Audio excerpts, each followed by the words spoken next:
Decoration ఎవరు చేశారు అంటే వైష్ణవి గారు ఫ్రమ్ ఆద్య ఈవెంట్స్. అండ్ నిజంగా జస్ట్ నిన్ననే చెప్పినాను కదా, నిన్ననే కాంటాక్ట్ అయ్యాను. అండ్ ఇంత వేలు పెడతారు దాని రాకుండా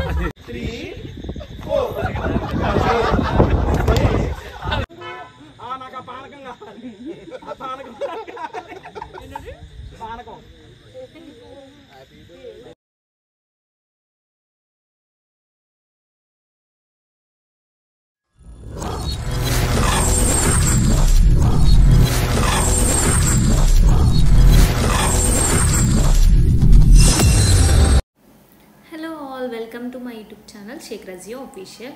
సో ఈ వీడియో అయితే లాస్ట్ వీడియోకి కంటిన్యూషన్. లాస్ట్ వీడియోలో నేను ఓన్లీ డెకరేషన్ది మాత్రమే పెట్టాను, ఎవరైనా చూడకపోతే వెళ్ళి చూడండి. అండ్ ఈ వీడియోలో ఆ సెలబ్రిటీ ఎవరు, వాళ్ళ బర్త్డేకి మేము చేసిన డెకోర్కి వాళ్ళ రియాక్షన్ ఎలా ఉంది, వాళ్ళకి నచ్చిందా లేదా, అండ్ అక్కడికి ఎవరెవరు వచ్చారు, బిగ్ బాస్ సెలబ్రిటీస్, అండ్ ఇలా వాళ్ళ బర్త్డే సెలబ్రేషన్స్ ఎలా జరిగాయి అనేది కూడా నేను చిన్న చిన్న మూమెంట్స్ని రికార్డ్ చేశాను అనమాట. సో అవన్నీ చూడండి, నచ్చితే లైక్, షేర్, సబ్స్క్రైబ్ మర్చిపోకండి. డెకరేషన్ ఎవరు చేశారు అంటే వైష్ణవి గారు ఫ్రమ్ ఆద్య ఈవెంట్స్. అండ్ నిజంగా జస్ట్ నిన్ననే చెప్పినాను కదా, నిన్ననే కాంటాక్ట్ అయ్యాను. అండ్ ఇంత తొందరగా రెడీ చేయించి అసలు అంత కష్టపడి from afternoon she here in this resort అండి. అండ్ చాలా హెల్ప్ చేశారు. So thank you so much అండి. నా బర్త్డేకి ఎంత స్పెషల్ చేసేసారు, very very happy. And I hope weddings కానీ అండ్ ఇంకా ఇలాంటి బర్త్డే పార్టీస్ కానీ ప్లస్ ఏదైనా ఇంపార్టెంట్ మా లైఫ్లో ఉంటే నాకు కార్పొరేట్ ఈవెంట్స్ లాగా కూడా డెఫినెట్లీ మీరు కాంటాక్ట్ చేయండి her, because I really love it. I love the decoration. మీకు కొంచెం సెటప్ చూపిస్తాను. ఆద్య గారు, సారీ వైష్ణవి గారు ఆద్య ఈవెంట్స్ అని ఎందుకు పేరు పెట్టారు? నార్మల్గా దుర్గామాత నేమ్ అని చెప్పి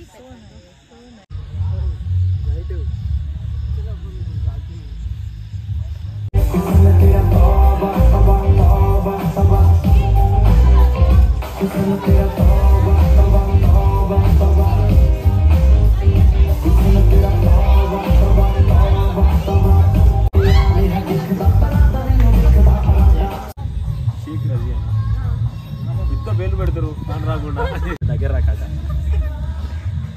షేక్ రజియా యూట్యూబ్ ఛానల్ అంటే మన చెల్లెకి కొంచెం చూసి వీడియోలు చూసి కొంచెం సపోర్ట్ చేశారని మనస్ఫూర్తిగా కూడా వీళ్ళకి సపోర్ట్ చేసినట్టుంటుంది. Thank you so much. Sheikh Razia YouTube channel subscribe చేసుకొని లైక్ చేయండి, షేర్ చేయండి.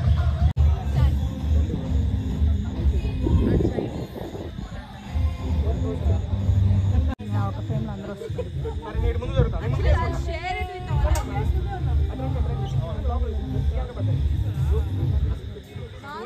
ఫస్ట్ కట్ చేయి, కేక్ కట్ బ్రో. నా మీద లైటింగ్ ఉందా? నాకు ఆ పానకం కావాలి, ఆ పానకం పానకం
ఫైనలీ ఈవెంట్ అయితే కంప్లీట్ అయిపోయింది. సో మీ అందరికీ వ్లాగ్ ఎలా అనిపించింది? అవును, మీరు ఇంతకీ బిగ్ బాస్ 7 చూసారా? ఒకవేళ చూసుంటే మీ ఫేవరెట్ కంటెస్టెంట్స్ ఎవరు అనేది నాకు కామెంట్ సెక్షన్లో చెప్పండి. జస్ట్ తెలుసుకోవాలని.